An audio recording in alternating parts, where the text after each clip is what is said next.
बिस्मिल्लाहिर्रहमानिर्रहीम। अस्सलाम वालेकुम। कराची डायरीज़ में खुश आमदीद। आप देख रहे हैं न्यूज़ डेस्क और मैं हूं अतरमदीन। दुनिया बहुत तेज़ी से तब्दील हो रही है, बल्कि ये कहना चाहिए कि डिजिटल दौर में जाती जा रही है। आज से चंद अरसे पहले तक ये मिसाल दी जाती थी कि दुनिया चाँद पर पहुंच गई है और तुम अब तक यहीं हो, लेकिन अब नए दौर के अंदर नए जहां, नए चाँद, बल्कि नए सैयारे खोजे जा रहे हैं और ये सैयारे डिजिटली तलाश किए जा रहे हैं और इसके ऊपर इंसान अब नई स्पेस में कदम रख चुका है।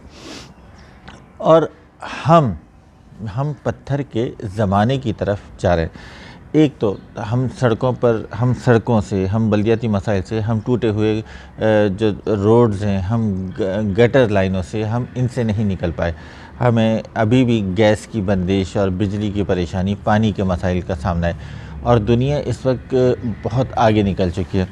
इसमें एक नई चीज़ दुनिया के अंदर शुरू हुई, क्रिप्टो, जिसके ऊपर अब ये कल सामने आया कि हुकूमत पाकिस्तान इस क्रिप्टो के ऊपर, क्रिप्टो की ट्रेडिंग के ऊपर पाबंदी लगाना चाहती है। उसके ख़दशात हैं बहुत सारे, वो ख़दशात भी हम आपके साथ शेयर करेंगे, लेकिन सबसे पहले आपसे रिक्वेस्ट करेंगे कि हमारे चैनल कराची डायरीज़ को अगर आप चाहें तो सब्सक्राइब कीजिए ताकि हम और आप जुड़े रह सकें।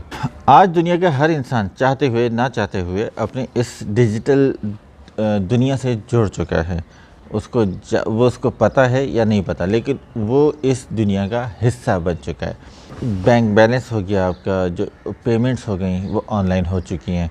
इसके अलावा आपके शनाख्ती कार्ड वो डिजिटल हो चुके हैं। आपका बर्थ सर्टिफिकेट, वो नंबर डिजिटल हो चुका है। आपके पास क्या बचा है, तलाक़ के मसाइल हों, सब कुछ हो, ये सारी दुनिया जो है डिजिटल हो चुकी है। इसका आगाज़ यूँ समझ लीजिए कि आप इससे जुड़े हुए कैसे हैं। ई चालान के बारे में आप सबको पता होगा। ई चालान क्या था बेसिकली कि आपकी तस्वीर खिंच जाती है खुद ब खुद और आपके घर पर आपका चालान आ जाता है। लाहौर में कई अफेयर इस तरह पकड़े गए। साहब जो हैं किसी और के साथ जा रहे थे और घर में झगड़ा शुरू हो गया। ये एक पूरा एक नया एक एरा है जिसको समझने की ज़रूरत है कि अब हम उस तरफ जा चुके हैं। इस वक्त ट्विटर पर 3 ट्रेंड जो हैं वो कल से गर्दिश में है, बल्कि परसों से ही शुरू हो गया था और कल से तो इसके ऊपर ज़्यादा एक फोकस आया है। एक है hashtag I stand with Waqar Zaka, second है यूथ वांट्स क्रिप्टो और तीसरा है टेक्नोलॉजी मूवमेंट धरना। आपका जो सिम कार्ड है, आपकी शनाख्त है, आप सिम कार्ड के बगैर इस वक्त कोई इंसान नहीं होगा पाकिस्तान के अंदर। शनाख्ती कार्ड हैं, पासपोर्ट नंबर्स हैं, बर्थ सर्टिफिकेट हैं। इसके अलावा अगर आप सोशल वर्ल्ड के अंदर आते हैं तो आपका फेसबुक है, ट्विटर है, इंस्टाग्राम है, व्हाट्सएप है। कौन सी स्पेस है जो इस वक्त डिजिटल नहीं है?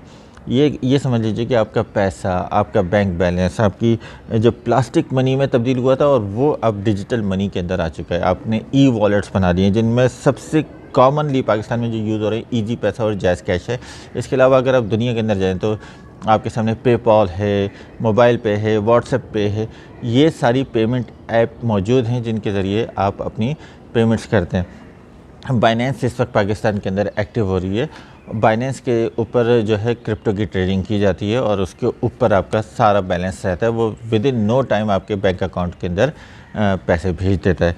तो ये ऑनलाइन जो करेंसी की ट्रेडिंग है, ये सारी इस वक्त बड़ी तेज़ी से हो रही है। पूरी दुनिया इसके ऊपर कर रही है। हुकूमत को क्या है, दहशत गर्दी का ख़दशा है, मनी लॉन्ड्रिंग का ख़दशा है या गैर कानूनी जो फाइनेंसिंग है उसके मसाइल हैं।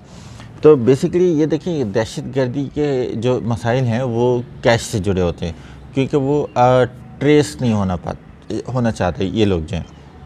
इसके अलावा मनी लॉन्ड्रिंग भी है। ये सारे जब डिजिटल आएंगे, यानी अकाउंटेबिलिटी के एक दायरे के अंदर आएंगे, एक ऐसी स्पेस के अंदर आएंगे जिसको कोई ट्रेस कर सकता है, वो उसको आप कैसे कह सकते हैं कि जनाब ये फ़लाँ जगह रकम इस्तेमाल होगी। अगर होगी तो आप पकड़ लेंगे, लेकिन जो कैश बेस्ड ट्रांजैक्शंस हैं उसको पकड़ना नामुमकिन होता है। आज भी पाकिस्तान के अंदर हर बैंक में हर शॉपकीपर जो है वो एक जाली 2 नंबर स्लिप बना के तो आपको दे देता है, लेकिन उसका रिकॉर्ड क्या वो वहाँ प्रोवाइड करता है गवर्नमेंट ऑफ पाकिस्तान को? ये एक बहुत बड़ा सवाल है। तो इससे दूसरी जो राय मिलती है वो ये है कि वो अपना पैसा बचाते हैं, टैक्स बचाते हैं। हमने मनी लॉन्ड्रिंग के जो बड़े बड़े केसेस पाकिस्तान के अंदर हुए, पानामा लीक्स के अंदर हुआ कि उनकी बड़ी बड़ी ऑफशोर कंपनियां बड़े बड़े नामों की निकली और पाकिस्तान के अंदर वो बिल्कुल उनका जाहिर बात है, वो कहते हैं कि टैक्स बचाया है उन्होंने